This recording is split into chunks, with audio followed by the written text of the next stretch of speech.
Well, it's harvest log day 17 on the 11th of August, and we've been cracking on quite well again today.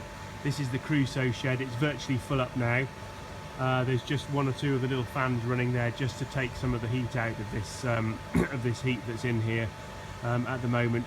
The results of this are all very good for the milling quality. We've got proteins hovering around the 13%. We've got some 12.8 and we've also got some 13.5. So hopefully within the shed, the protein levels will all be good. The Hagbergs are all excellent, and the bushel weight, or the specific weight, which is the actual weight within a sort of a volume, is around 80 as well.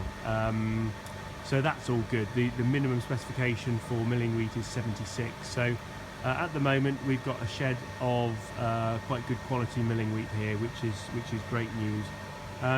The last of the malting barley is just in here. We're actually stopping sending that to Burton at the moment. We're just getting a few problems with the screening, so we're going to store this ourselves in some of the bins, and then we're going to clean it during the winter time just to avoid rejections and try and get a slightly better job. And then the other bulk shed over there, that's bulk shed 1. Can't quite make it out, but the other side of the bucket there is the Skyfall heap as well.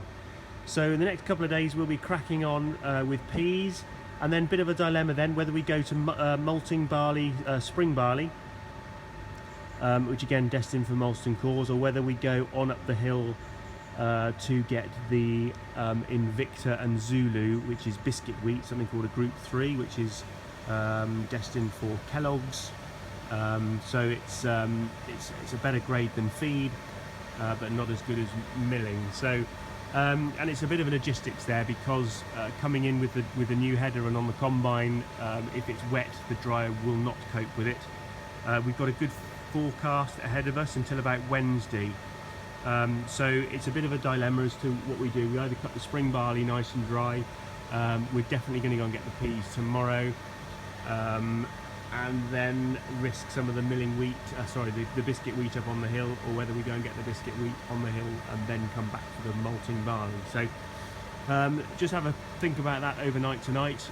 Check the weather forecast on about 6 different apps again, and see which way we go. So hopefully tomorrow we'll have a harvest log focusing on the Daytona peas, and we'll see how those come off, being zero tilled on the farm here for just the 2nd year. So stay tuned to see how we're progressing.